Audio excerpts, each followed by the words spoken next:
Olá, você acompanha a partir de agora mais uma edição do Questão de Opinião, podcast de política aqui do Opinião CE. Meu nome é Felipe Barreto, eu sou repórter de política e hoje estamos recebendo aqui nos nossos estúdios a deputada estadual Larissa Gaspar, filiada ao PT. Seja bem-vinda, deputada. Obrigada, Felipe. É uma alegria estar participando aqui do programa. É isso. Antes da gente começar a nossa conversa, deputada, eu queria fazer uma rápida apresentação da senhora para quem, porventura, não conheça. Larissa Gaspar, ela é advogada, servidora pública municipal aqui de Fortaleza, da AGFIS. Me corrija se eu estiver errado. Tá certo. É militante feminista, foi coordenadora de políticas para as mulheres de Fortaleza. Isso. E já integrou o Conselho da Mulher de Fortaleza e o Conselho do Instituto Maria da Penha. Isso. A sua militância política se iniciou ainda no movimento estudantil, em que ela fez parte do Centro Acadêmico de Direito e posteriormente do Diretório Central dos Estudantes da Universidade de Fortaleza, a Unifor, né? Em 2016, ela foi eleita vereadora de Fortaleza para o seu primeiro mandato, foi reeleita em 2020, para um segundo mandato como vereadora, a ocasião em que foi a mais votada do Partido dos Trabalhadores, a vereadora mais votada do PT. Ela, lá na Câmara Municipal, presidiu a Comissão de Direitos Humanos por 3 biênios e em 2022 foi eleita agora deputada estadual, cargo que vem exercendo lá na Assembleia, Larissa é casada, mãe, capoeirista, surfista, engajada na luta em defesa dos direitos das mulheres, pessoas LGBTQIA+, negros e negras, pessoas em situação de rua, pessoas com deficiência, catadores e idosos. Tô finalizando aqui, porque é extenso, o seu currículo. Ela também tem como bandeiras de luta o combate à desigualdade social, a defesa da saúde, a educação, cultura, transportes públicos, moradia, direitos dos animais e proteção ao meio ambiente. Ufa! É isso, deputada? Um currículo extenso. E eu queria começar fazendo aqui a primeira pergunta, para iniciar essa nossa conversa, sobre um projeto que tem sido pautado, uma questão que tem sido muito discutida nas últimas semanas, que é a possibilidade do uso da cannabis medicinal aqui no Ceará. A gente lembra que tem um projeto lá na Assembleia, está tramitando nas comissões. Inclusive, eu tive a oportunidade de falar com a senhora recentemente, semana passada, sobre esse projeto, e eu queria que a senhora explicasse a importância do uso da cannabis medicinal aqui para o Ceará, e não só a permissão do uso que já é permitido, mas também com a sua distribuição para o SUS, para o Sistema Único de Saúde.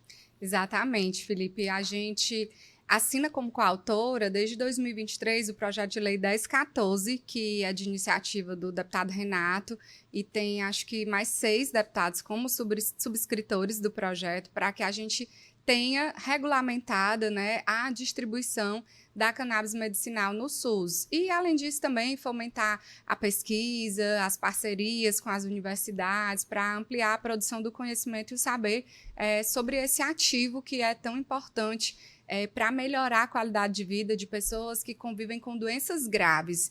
Então, está mais do que comprovado, tanto cientificamente quanto na prática, na vida real, pelas pessoas que fazem uso da medicação, que existe um salto significativo na qualidade de vida de pacientes com Parkinson, porque retarda os efeitos que são consequências do Parkinson, inclusive faz retroagir, muitas vezes até retroage, pessoas que já estão no nível de muitos tremores, que susta ali aqueles efeitos, e retardam outros efeitos. Pessoas epilépticas, que param de ter crises de uma forma extraordinária, pessoas que convulsionam, que também param de convulsionar em função do uso da medicação, pacientes com dores crônicas, pacientes com câncer, pacientes que têm fibromialgia, que têm muita dor, então relatam uma melhora significativa.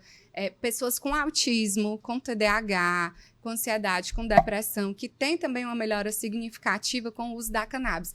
Nós fizemos uma audiência pública no ano de 2023 na Assembleia sobre esse tema e eu nunca esqueço o depoimento de uma mãe, que é a Robervânia, inclusive ela está atuando bastante nessa luta pela regulamentação da cannabis medicinal no SUS, e ela já tinha tentado todas as terapias, ido nos melhores neuropediatras aqui do estado, e não encontrava solução, O filho não progredia, ele tem TEA nível de suporte 3, e tem também doença rara associada, não falava, e com 15 dias de uso do óleo da cannabis, a criança passou a falar.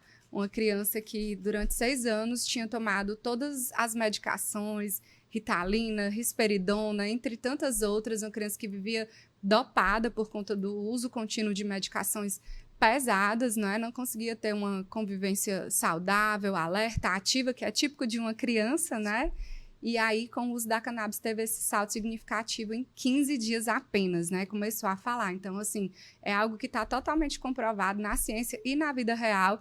E não tem justificativa para a gente querer impedir, né, grupos reacionários da extrema-direita, querer utilizar politicamente essa pauta para aparecer e impedir a saúde da população. É como a gente tem dito, o preconceito não pode ser maior do que o direito à saúde, né? As pessoas têm o direito, né, de encontrar uma alternativa via SUS que garanta a possibilidade de uma vida digna, de uma vida saudável. Então, a gente está nessa luta, se articulando com a sociedade, né, com pacientes que fazem uso dessa medicação para que isso possa ser ampliado. E, assim, não é inventar roda. Estados que, inclusive, são governados pela extrema-direita, como São Paulo, Rio de Janeiro, Paraná, Minas Gerais, eles já têm a regulamentação da distribuição da cannabis pelo SUS, não é? Então, não faz sentido que a extrema-direita que aprovou, né, essa regulamentação nos seus estados queira impedir que o Ceará avance nessa perspectiva. Então, a gente vai continuar lutando para que isso possa ser aprovado. Eu penso que o governador entende a importância, né, de garantir essa distribuição via SUS, e a gente vai seguir firme e forte nessa luta para poder beneficiar milhares, né, de famílias cearenses. A senhora falou sobre essa atuação de alguns deputados, alguns da extrema-direita, né, que têm levado esse debate para uma questão muito mais de costume, né, de conservadorismo, sim, do que na questão de saúde em si. Eu queria saber da senhora se a senhora acredita que isso já seria meio que uma estratégia pré-eleitoral deles, né? Para tentar incumbir, por exemplo, uma deputada do PT defendendo o uso da maconha, que não é o que está acontecendo de fato, né? Sim, com certeza. A extrema-direita se utiliza dessa estratégia, né? Primeiro, de criar um pânico moral, portanto, eles espalham fake news, distorcem os fatos e constroem narrativas falaciosas, o que eles têm dito a partir dessa nossa chamada para que as pessoas pudessem se manifestar livremente em defesa, né, da cannabis no SUS, na Marcha da Maconha. O que eles têm dito? Que a gente quer a liberação das drogas de uma forma geral, que não é verdade, que é justamente para quê? Para criar esse pânico moral na sociedade, né? O objetivo não é esse. O objetivo é garantir o direito à saúde, né? Como eu disse, está mais do que comprovado cientificamente e na prática, com a realidade de vida das pessoas, que o óleo da cannabis medicinal traz uma significativa melhora na qualidade de vida de pacientes com doenças graves, né, com condições de neurodesenvolvimento, como autismo, TDAH, e que passam a ter outra vida depois do uso da medicação. Então, a gente quer garantir o direito à saúde e não vamos abrir mão dessa defesa. Pode a direita espernear, pode se fantasiar, pode fazer o alarde que quiser, pode esculhambar nas redes sociais, que é o que eles fazem também, né? Não tem argumentos fáticos, científicos, então partem para as agressões verbais. Eu já fui chamada de tudo enquanto, né, por essa turma, mas não vão me abalar. Se o objetivo deles é esse, eles deem como objetivo não alcançado, porque só me fortalece a seguir lutando para que as pessoas tenham o seu direito à saúde assegurado. Só para a gente finalizar esse assunto aqui, deputada, a senhora acredita que essa discussão que foi levada realmente para uma outra pauta pode dificultar a tramitação dessa matéria, né? Porque é uma matéria que não é de hoje, não foi apresentada nesse ano, né? Já até um certo ponto antiga na Assembleia, né? Tá na comissão, se não me engano, acho que foi aprovado na CCJ já, né? A senhora acredita que essa discussão que foi levada aí para outra pauta, inclusive tem deputados que são da base do governo que tem também levado essa discussão para uma questão mais de costumes, né? De conservadorismo, enfim. A senhora vê uma possibilidade de dificultar a tramitação do projeto? Não, eu acho que todo esse clamor, né, que se criou em torno desse projeto, do meu ponto de vista, ele favorece que a tramitação ela dê continuidade, ela possa ser acelerada, porque você passa a ter também uma mobilização maior das pessoas que necessitam, não é, dessa medicação. A gente tem depoimentos de figuras públicas, inclusive como o ex-senador e atual deputado de São Paulo, Eduardo Suplicy, que é um paciente que faz uso dessa medicação, né, num estado que já aprovou essa distribuição e que vem realmente fortalecer a importância da gente avançar com essa pauta, né? A gente conseguiu levá-lo ao prefeito Evandro Leitão, o governador, infelizmente não pôde recebê-lo, e é uma pauta que ela é facilmente compreendida, não é, pelos gestores públicos. Inclusive, existe uma movimentação também do governo federal, né, junto ao Supremo Tribunal Federal, para avançar nesse processo de regulamentação, e a gente espera que o Ceará também dê esse passo. Então, eu acho que isso faz com que as associações, os pacientes, eles também se mobilizem de uma forma mais ativa para a aprovação dessa matéria, e espero que o nosso governo possa dar esse avanço. Legal. Deputada, para a gente passar para um outro tema, a senhora é autora de alguns projetos que instituem a política estadual de cuidados, né? Aí o nome pode, às vezes, não ficar muito claro para quem está nos assistindo. Eu queria primeiro que a senhora explicasse o que essa política pretende trazer aqui para o Ceará, né? E não é uma pauta só estadual, né? É uma pauta até nacional. Inclusive, existem projetos na Câmara Federal, né? Então, do que trata a política estadual de cuidados? Vamos lá. A política estadual de cuidados foi uma proposição do nosso mandato que vai ao encontro de um debate nacional. Hoje, a gente já tem uma política nacional de cuidados desenhada no governo Lula, é uma iniciativa do Ministério das Mulheres, da primeira-dama, Janja, e a gente trouxe essa perspectiva aqui para o estado do Ceará, a fim de que a gente possa ter uma atenção maior às políticas públicas que tirem a sobrecarga do trabalho de cuidado, que é o quê? Cuidar da casa, os trabalhos domésticos, né, de limpar, varrer, cozinhar, o trabalho de cuidado com as pessoas, não é, com os filhos, com as pessoas doentes, com as pessoas idosas, com as pessoas com deficiência, porque na sociedade machista que a gente vivencia, é colocado como uma atribuição, uma responsabilidade natural da mulher cuidar de todo o trabalho de cuidado, dar conta de todo o trabalho de cuidado. Então, isso não é compartilhado, isso não é responsabilizado com o Estado. E a nossa política estadual do cuidado, ela vem justamente trazer essa outra perspectiva. Epa, cuidar de quem cuida é uma responsabilidade do governo. Portanto, garantir creches em tempo integral, garantir restaurantes populares, garantir lavanderias coletivas, garantir estratégias como uma outra que nós apresentamos na Assembleia, de um abono de faltas ao trabalho no dia que precisa acompanhar o filho numa consulta médica ou no dia que precisa participar de uma reunião escolar para saber como é que está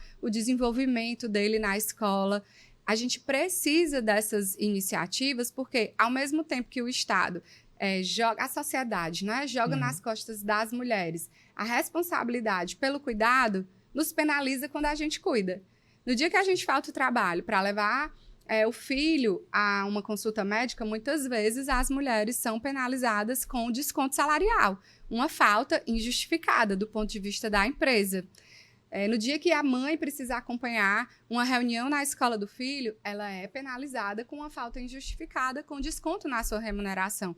Então, como cuidar se quando eu vou exercer essa atribuição, eu sou penalizada pelas empresas, pelo Estado, pela sociedade de uma forma geral? Então, a gente quer uma mudança de paradigma, até porque essa sobrecarga com o trabalho doméstico impossibilita as mulheres de se qualificarem, né, de fazer uma faculdade, de buscar um emprego no mercado formal de trabalho, ter a sua autonomia econômica, o que acaba por fortalecer a permanência dela num ciclo de violência. Se ela não tem empoderamento econômico, ela tem mais dificuldade de romper com o ciclo da violência. Então, são várias questões conectadas que a gente precisa fortalecer por meio da política estadual de cuidado. E aí a gente espera que essa iniciativa avance na Assembleia, tanto a política estadual do cuidado, quanto o PL do abono de faltas para participação em reunião escolar ou para acompanhar o filho num procedimento cirúrgico, no exame, numa consulta. Às vezes, numa consulta, até que existe uma sensibilidade e há esse abono. Mas quando é para realizar um exame, quando é para passar mais do que um dia no hospital, acompanhando o filho numa internação, já não existe esse entendimento, essa solidariedade. Então, a gente quer estabelecer esse direito, né, de não estar no trabalho, obviamente, de forma justificada, com comunicação prévia, né, para que possa haver esse acompanhamento de qualidade. E é muito interessante, Felipe, porque a sociedade ficou por um tempo bem impactada com aquele filme Adolescência, né? Aquela série Sim, Adolescência. da Netflix, né? Isso que demonstrava, né, toda a misoginia que foi incorporada pelas redes digitais num adolescente e que os pais não tinham ali a mínima noção do que estava acontecendo. Por que não tinha?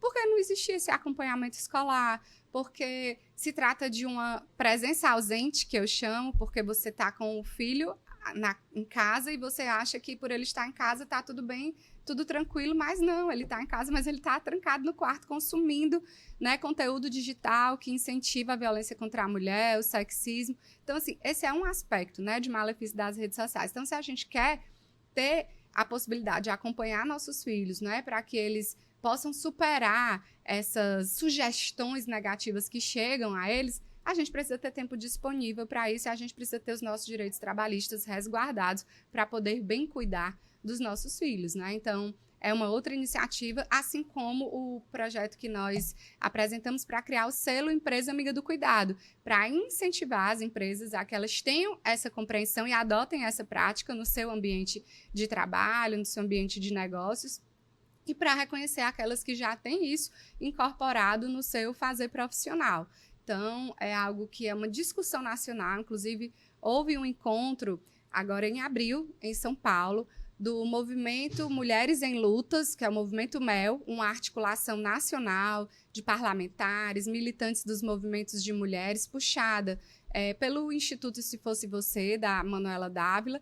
E durante esse encontro a gente debateu muito sobre essa questão da política do cuidado, do compartilhamento do trabalho doméstico e do trabalho de cuidado como um todo, e saímos com essa ação de um protocolaço no mês de maio, em alusão ao mês das mães, né, de quem cuida, para que todas as parlamentares pudessem apresentar nos seus municípios, nos seus estados, essa iniciativa. Então, ela foi protocolada, né, em vários estados, em vários municípios brasileiros. Deputada, a senhora lembrou aí a série Adolescência, eu assisti também, realmente a gente fica muito preocupado, mas isso não acontece apenas na ficção, isso já vem acontecendo na realidade, como a senhora frisou. E aí eu queria até fazer uma pergunta extra pauta, né? Não estava aqui na minha pauta, mas é sobre a questão da regulamentação das redes, né? Porque a senhora falou que realmente esse abono para as mães ou os representantes, também. Os pais também, representariam uma ajuda nessa questão, porque as crianças poderiam ter acompanhamento, mas também eu acho que é necessário uma regulamentação das redes para que as redes sejam também, né, essas big techs sejam também responsabilizadas. A senhora vê também, a senhora concorda comigo nesse ponto? Com certeza, Felipe. Eu sou uma defensora da regulamentação das redes sociais, porque não está socializando outra coisa que não violência, incentivar o ódio, ao cometimento de crimes, não é?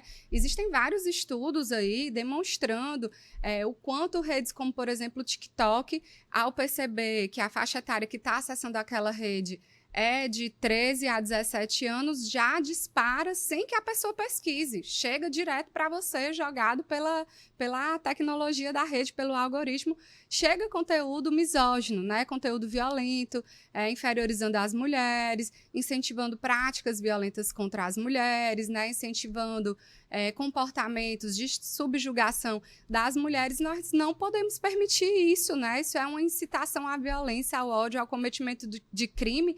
E as big techs precisam ser responsabilizadas pelos conteúdos que estão sendo publicados ali nas suas plataformas. Elas não podem querer se isentar de responsabilidade nesse sentido, porque tudo que vai ser publicado passa pelo aval delas, inclusive o alcance daquilo. Então, se esse conteúdo está chegando sem que ninguém pesquise a casa de milhares de jovens, não só no Brasil, mas em todo o mundo, as plataformas precisam ser responsabilizadas. Elas têm que criar mecanismos de frear que esses conteúdos misóginos que incentivam o ódio e a violência, eles sejam publicados nas suas plataformas, né, nas suas redes. E como essa que eu citei, tem várias outras, né? Tem o Kawaii, tem o Instagram, enfim, uma infinidade, né, de redes que estão levando esses conteúdos a um nível de reprodução altíssimo e que tem realmente prejudicado as nossas adolescentes, os nossos jovens que estão introspectando ali aquelas falas, aqueles discursos e indo para a prática, né? Cometendo violência nas escolas, dentro de casa, com as vizinhas, enfim. Deputada, essa é uma discussão nacional, né, que envolve todo o Congresso Nacional. O governo Lula, inclusive, defende a regulamentação das redes, né? Vão apresentar um projeto. E eu queria saber da senhora mais uma opinião mesmo. A senhora acredita que a tramitação desse projeto vai ser fácil? Porque a gente sabe que na Câmara dos Deputados, por exemplo, a maior bancada é a do PL, partido que já se posicionou contra a regulamentação das redes da forma como o governo Lula vem defendendo, né? O próprio ex-presidente Jair Bolsonaro esteve recentemente aqui em Fortaleza em um evento que teve representantes da Meta e da Google, né? Ou seja, representantes de Big Techs, e ele como um defensor que esse projeto da regulamentação não passa, e afirmou lá durante o evento, eu estava presente, que a Meta e o Google estavam juntos com o PL, né? Essa foi a fala dele. Então, qual é a opinião da senhora sobre a tramitação dessa matéria? A senhora acredita que vai ser dificultada? Porque, assim, nós estamos em um ano pré-eleitoral, né? 2025, as eleições do próximo ano não devem ser fáceis, né? Não deve ser fácil, na verdade, para uma tentativa de reeleição do presidente Lula, e a gente sabe que dentro da base do Lula tem partidos que estão na base, mas que, ao mesmo tempo,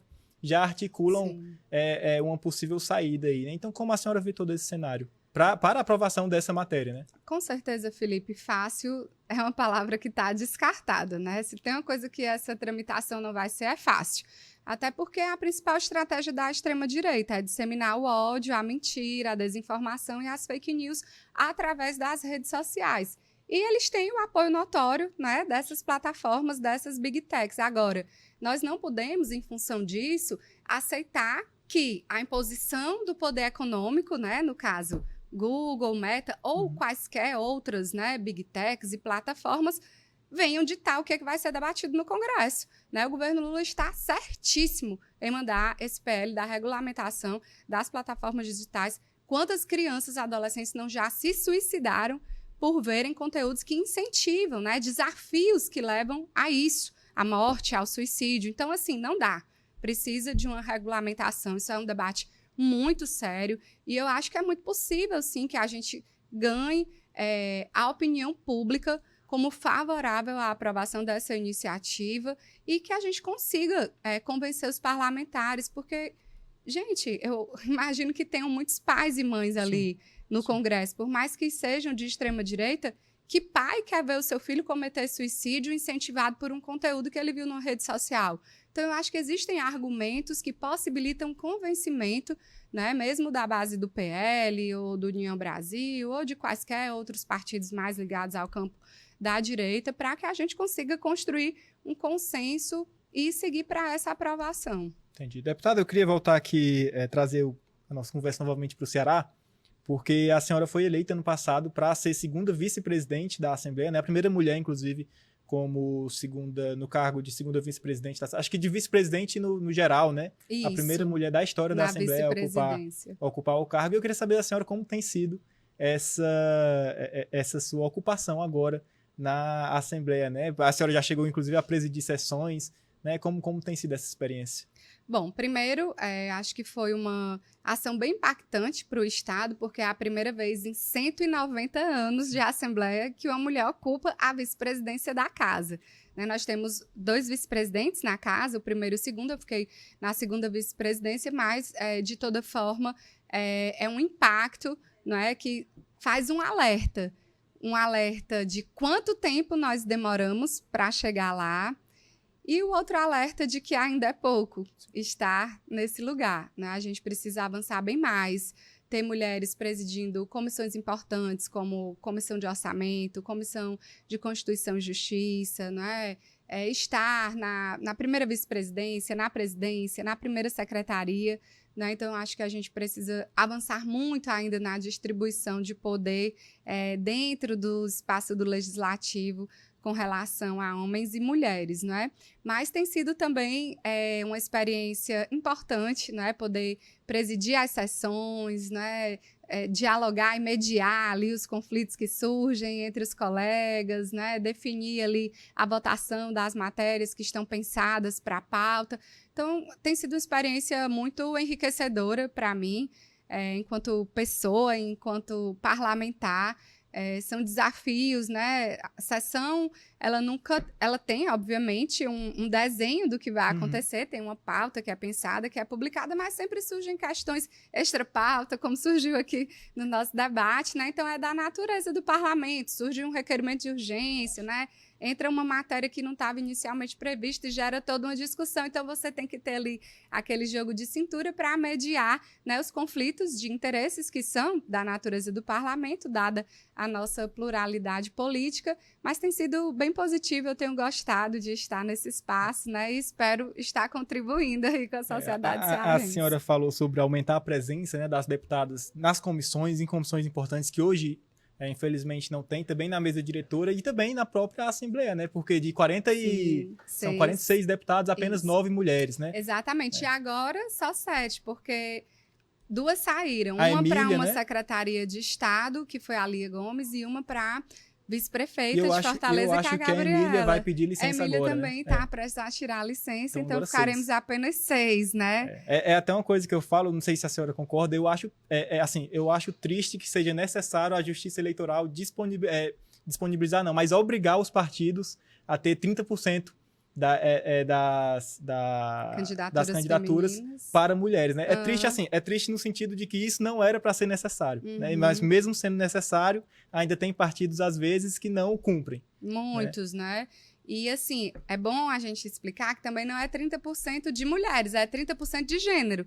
Poderia ser 70% de mulheres e 30% de homens, mas a gente sabe, né, que a dificuldade das mulheres de estarem na política, inclusive em função da sobrecarga do trabalho doméstico, né, gera toda essa dificuldade da gente ocupar esses espaços. E mesmo tendo essas legislações, né, que são políticas afirmativas para garantir a nossa participação na política, elas ainda são burladas, como você disse, né? Muitas candidaturas laranjas, desvio de recursos, né?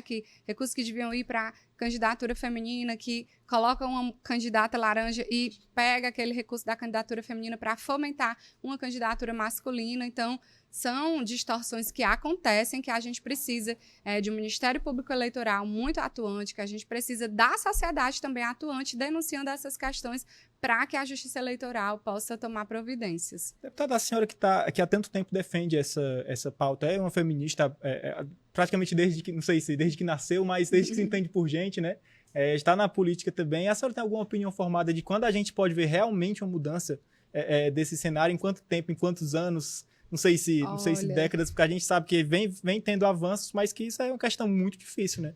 Tem vez por outra, saem alguns estudos, né, que apontam, o Brasil levará 57 anos, 90 anos para alcançar a igualdade de gênero. E, de fato, a gente está muito longe de alcançar a igualdade de gênero. Não tenho agora o último estudo para te dizer assim, o dado mais atual, mas que faltam décadas para a gente alcançar a igualdade de gênero, falta. Mas eu acho que uma ação afirmativa que seria até mais eficiente do que apenas garantir o percentual de gênero nas cotas do partido seria garantir o percentual de gênero para a eleição, né? A eleição ela tem que corresponder a uma igualdade mais próxima da realidade, né? Da população, né? Exatamente. Nós somos a maioria da população e a maioria do eleitorado.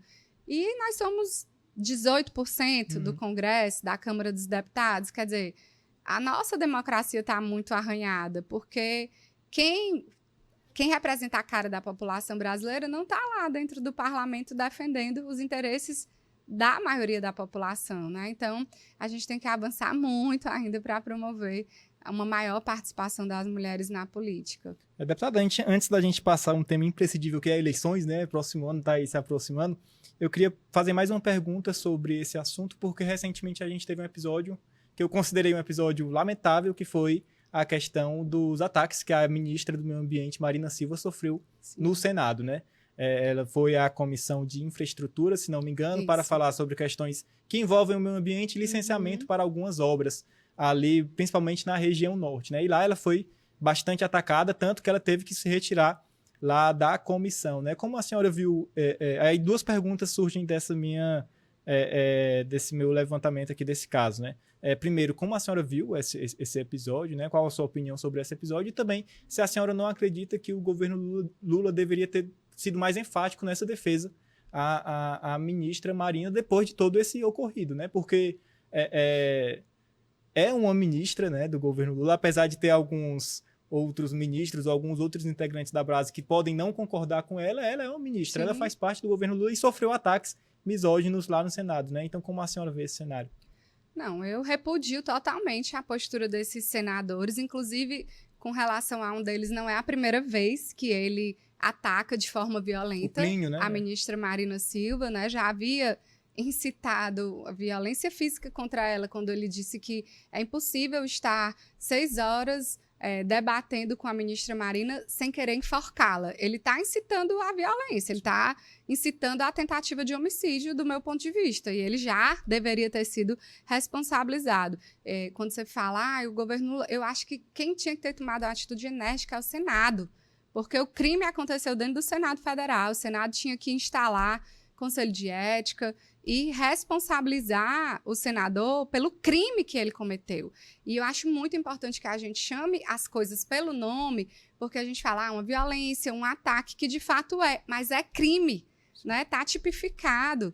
É violência política de gênero, você pode enquadrar em diversos dispositivos do Código Penal, do Código Eleitoral. Então, assim, é revoltante uma postura dessas, né, por parte de 2 senadores da República, contra uma ministra que estava ali no seu exercício institucional de prestar contas do trabalho do Ministério do Meio Ambiente, ser destratada, agredida daquela forma, se ponha no seu lugar, entre vários outros comentários, né, que foram feitos ali durante aquela sessão. Então, eu acho que o caráter mais educativo e correto, né, para esse momento é, de fato, a ação do Senado.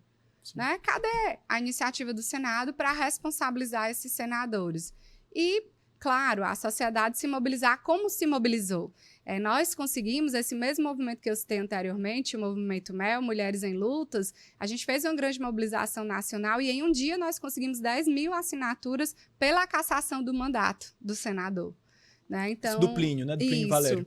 Então, isso é importante, é significativo, mostra que a sociedade está atenta, não é, à garantia dos direitos políticos das mulheres, mas a gente precisa da ação institucional. Né? O crime foi cometido no Senado e o presidente do Senado deve tomar as iniciativas que lhe competem para instaurar, né, conselho de ética e fazer com que o senador responda pelos seus crimes, porque senão vai ficar nisso, nas notas de repúdio, nas notas de solidariedade, que são muito importantes, mas o que a gente quer é que o Senado faça a sua parte e responsabilize os senadores que cometeram os crimes que podem ser tipificados ali na nossa legislação. Sim, deputada, para a gente passar aqui para um tema que eu acredito que não poderia faltar, né? Eleições de 2026 está se aproximando, né? O governador Eumano deve ser candidato à reeleição, é o que ele diz, né? O que o ministro Camilo diz também, a oposição também vem se movimentando, mas eu queria saber da senhora como a senhora vê esse cenário que vem se construindo, né? A senhora acredita que há possibilidade, por exemplo, para o governador vencer novamente no primeiro turno, né? Porque em 2022 ele venceu no primeiro turno.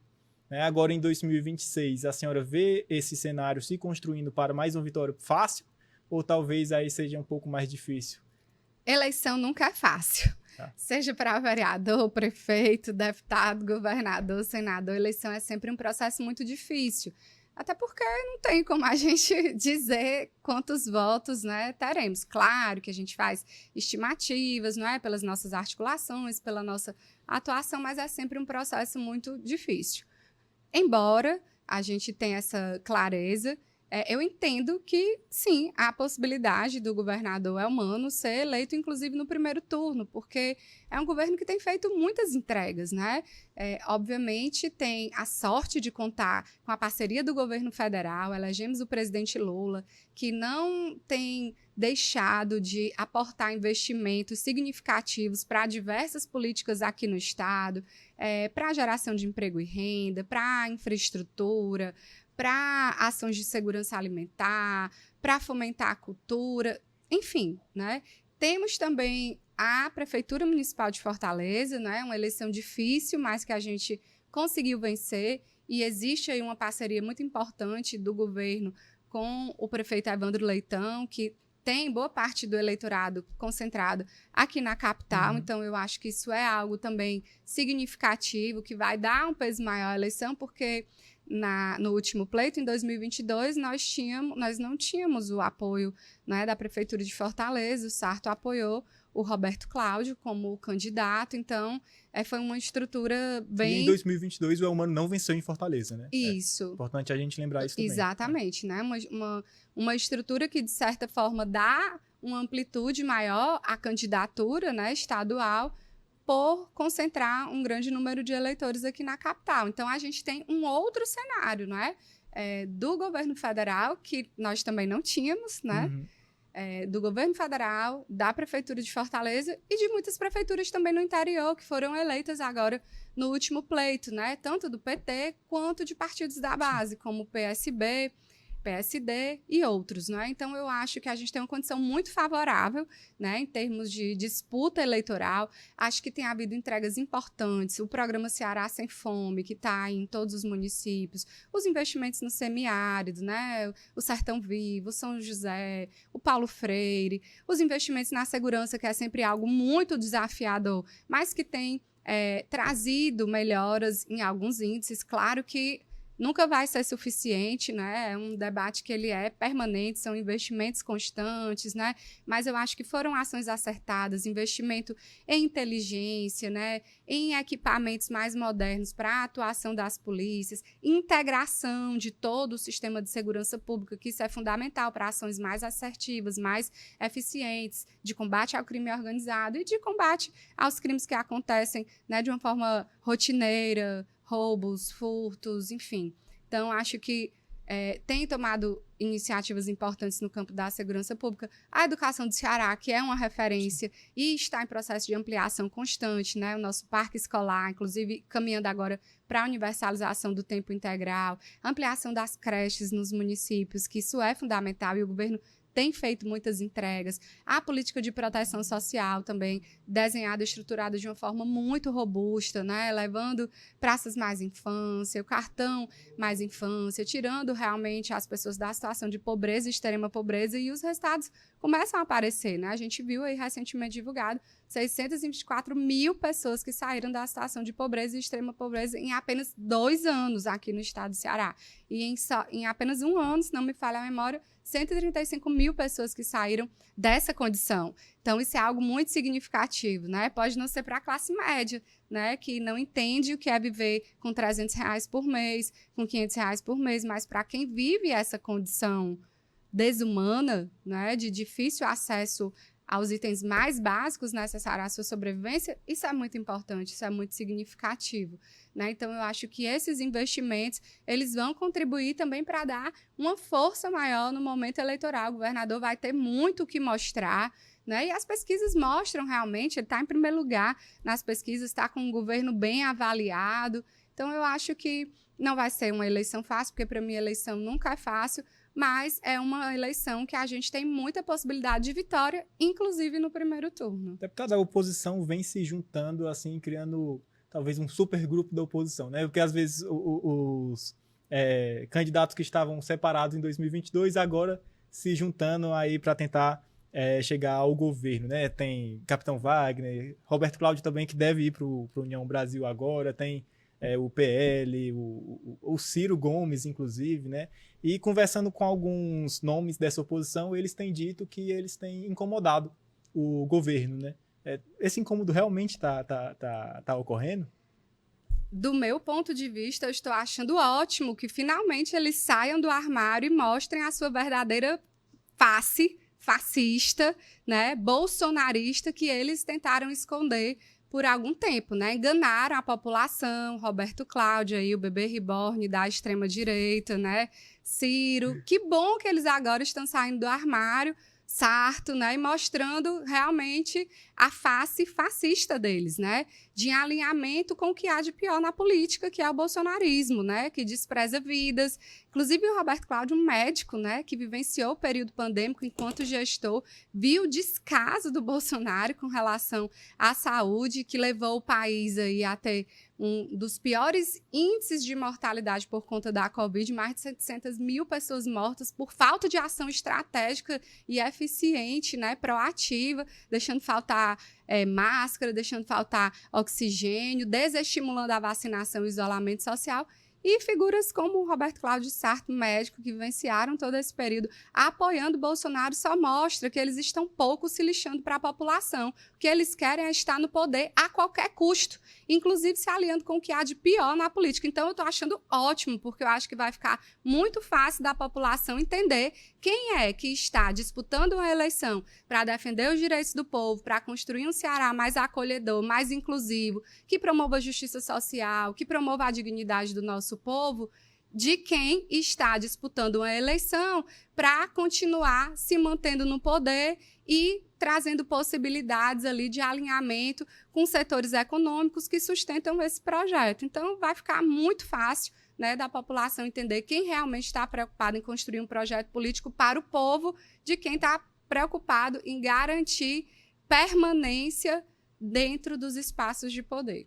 Deputada, no ano passado, nas eleições aqui em Fortaleza, a gente teve essa mesma configuração, né? O Evandro pelo lado do PT, no segundo turno, e o André Fernandes, que também uniu boa parte desse grupo, né? E alguns outros nomes não tinham se pronunciado, mas talvez estavam atuando nos bastidores, né? Com certeza. Mas enfim, né? E nas eleições do ano passado, em que o Evandro se saiu vitorioso, se utilizou muito a estratégia de lembrar que o Evandro é o candidato do Lula e o André era o candidato do Bolsonaro, né? E isso o André não vinha fazendo bastante, talvez por receio de que da rejeição pelo Bolsonaro, né? Mas o Evandro vinha fazendo bastante.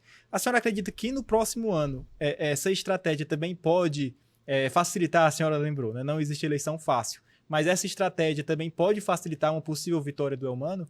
Eu acredito que sim, porque a gente continua vivendo uma polarização, né? A gente tem um Brasil, né, que defende Bolsonaro, né, que acha que esse projeto falido pode dar algum retorno para a sociedade, e a gente tem um Brasil do campo progressista, né, que apoia as ações do PT, do governo Lula e de outras figuras políticas que estão fora do PT, mas que fecham, né, com esse grande bloco progressista, que defende a democracia, que defende os valores humanos. Então, eu acho que essa polarização continua, e o próprio André, nesse último período em que apareceu aqui em Fortaleza, fez essa associação, né, de volta a Bolsonaro. Então, é esse projeto aí dos assumidos Bolsonaro há bastante tempo e dos que saíram do armário agora e que assumem, né, a sua carapuça fascista, e um projeto que sempre esteve ali na defesa da democracia,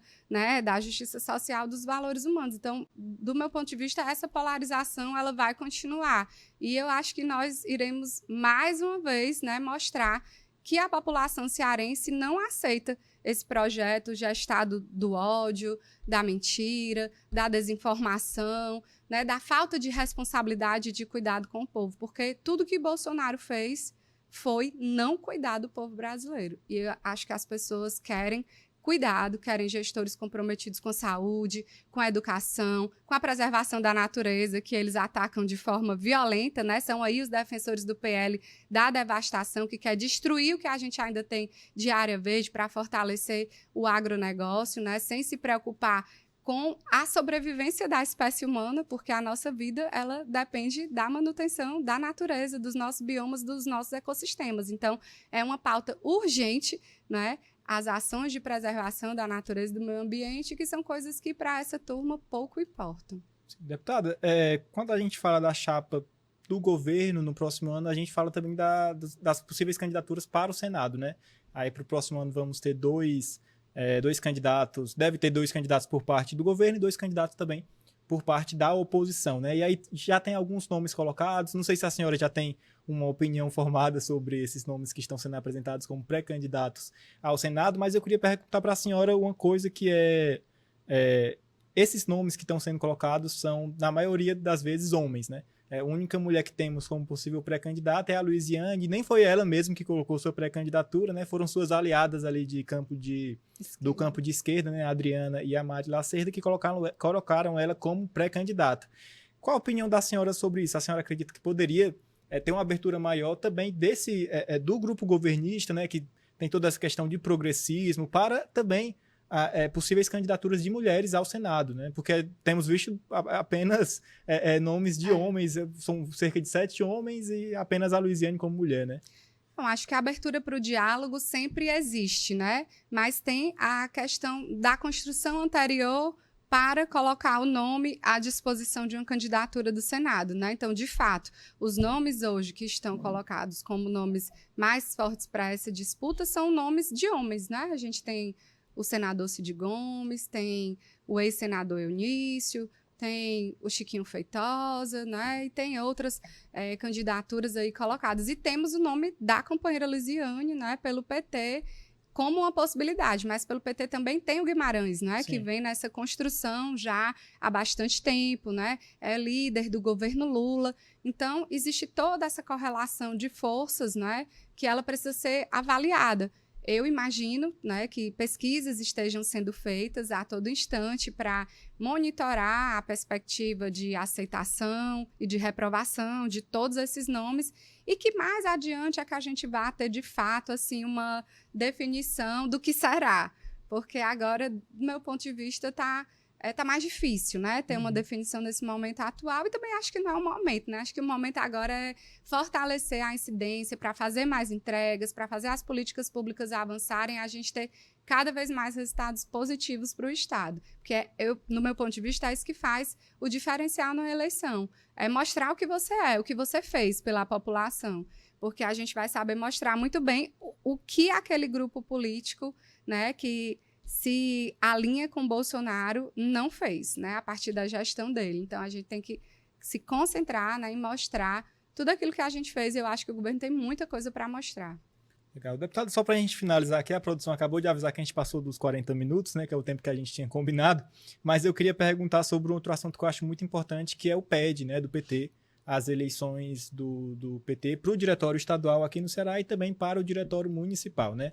Para o estadual, a gente tem aí 2 candidaturas e para o municipal também, né? Inclusive, houve um movimento ali entre o campo democrático e o campo popular para tentar unificar as candidaturas, mas o campo de esquerda parece que, no primeiro momento, né, vai manter suas candidaturas, né? Da Adriana para o estadual e da Mari para a municipal aqui de Fortaleza. Né, como a senhora tem visto essa discussão? A senhora acha que deve ter apenas uma candidatura com um alinhamento maior entre todos esses grupos, todas as correntes, ou natural, né, parte do PT ter mais de uma candidatura? De fato, é natural do PT, né, sempre ter muitas candidaturas, disputando os processos internos, né? É da natureza da Constituição do nosso partido, né, formado por uma militância social, de base, e que grupos que têm mais identidade vão ali se alinhando e, nesses momentos, apresentam seus nomes, né? Então, é natural ter eleição, mas também é possível, né, e é bom, em alguns momentos, também construir unidades, né? Acho que estão acontecendo ainda diálogos entre as várias correntes para essa definição de possibilidade ou não, de unidade, que também já se coloca como uma possibilidade de que realmente não haja. E eu estou acompanhando também como está esse processo, né? Como eu tenho dito, né, para os colegas de ambos os lados, eu tenho pessoas muito queridas de ambos os lados, né? Aí falando assim do meu posicionamento pessoal, tenho pessoas queridas de ambos os lados e de fato é ruim a gente ter que fazer uma escolha por uma pessoa ou por outra, né? Mas esse momento vai chegar, se não houver realmente a construção de um consenso até lá.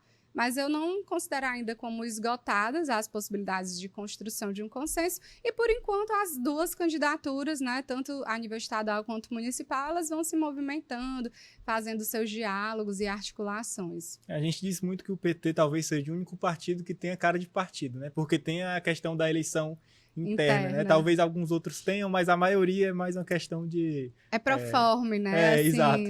Dessa forma como acontece no PT, de fato não tem, porque assim, no PT é bem democrático, quem quer monta sua chapa, se inscreve e vai lá disputar, né? E tá tudo certo. Claro que vão haver esses diálogos de construção de consenso, que se houver bem, e se não houver, tudo bem também. Vamos para a disputa no voto e quem ganhar vai conduzir aí os rumos do partido, né? Então, eu de fato só vejo esse movimento no PT.